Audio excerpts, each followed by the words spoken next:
I'm David Volk with Chin Music. Today's post, Trump's top election issues. When Trump babbles, it means something. We just don't know what. There are those who dismiss what Dementia J. Trump says at his rallies as the blather of a man losing his grip on reality, which he most certainly is. But that doesn't mean he doesn't mean what he is saying. Nor does it mean he doesn't take these things seriously. In fact, he takes them as serious as COVID. Okay, well, maybe that's a bad example, but you know what I mean. Or at least you will once you see what Dementia J seems to be seeing as the most important issues in the upcoming election. 1. The shark versus battery conundrum. While addressing a crowd in the seaside town of Las Vegas, Dementia J. Trump focused on the difficult choice he would face if he was on an electric battery-powered boat that capsized near a shark. He wondered aloud whether he should swim closer to the shark to avoid the possibility of electrocution from the battery or face certain death by battery. "I'll take electrocution every single time," he said. There's no word as to whether the shark might also be electrocuted, whether the batteries have enough electricity to electrify the water, or why we should even care. But Trump is firmly in the electrocution camp. There's no word where the Biden campaign stands on this thorny issue. 2. Hannibal Lecter is a friend of mine. Dementia J has done a lot of talking of late about Hannibal Lecter, the cannibalistic serial killer antagonist of Silence of the Lambs.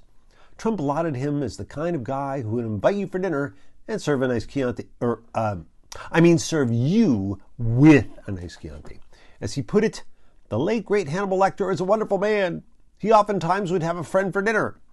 Some people might wonder why he's praising a fictional character, but not me. I figure it's because Trump plans to name him as his running mate. As of this writing, there is no word on where Biden stands on the Lecter. Trump likes Lecter better than the voters. Maybe the heat was getting to him, but when he was in Vegas, Trump also told the crowd, "I don't care about you. I just want your vote. I don't care." When you think about it, it's true. Biden is running for the country. Trump is running from the possibility of prison. He doesn't really care because he's sure he's going to win, either because he's delusional, thinks the supply of knuckle-dragging voters is inexhaustible, or because he knows he doesn't need the votes because he's planning another insurrection no matter what happens. My money's on the third. 4. It's true. Milwaukee is terrible. Have you been? Me neither. That's why it's such a terrible city. Because if it was good enough, I would have visited there by now. The same is true of Indianapolis, Denver, Dover, Pawtucket, and Hartford. Of course, you and I aren't running for president and don't plan to be nominated there. As a normal human, I would say nice things about my host before I visited, but Loser J doesn't believe in social niceties like shaking hands, agreeing to disagree, and not executing former employees. When reached for comment about Milwaukee, Biden asked, "Does Milwaukee have ice cream? If so, I love Milwaukee." 5. The importance of cognitive tests. Given his Swiss cheese memory, the mere fact that convicted felon Trump even remembers having taken a cognitive test is a big deal. Of course, no other president has had to take such a test, so there's that. But Trump considers such a requirement proof of how important he is, not how much he has deteriorated mentally. So what if he doesn't remember the name of the person who administered the test? So what if the guy was his doctor when he was in the White House?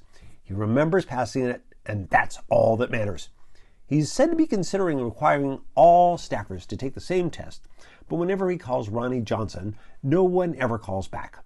Biden, who has never needed to take such a test, had no comment on Trump's results. I'm David Volk for Chin Music.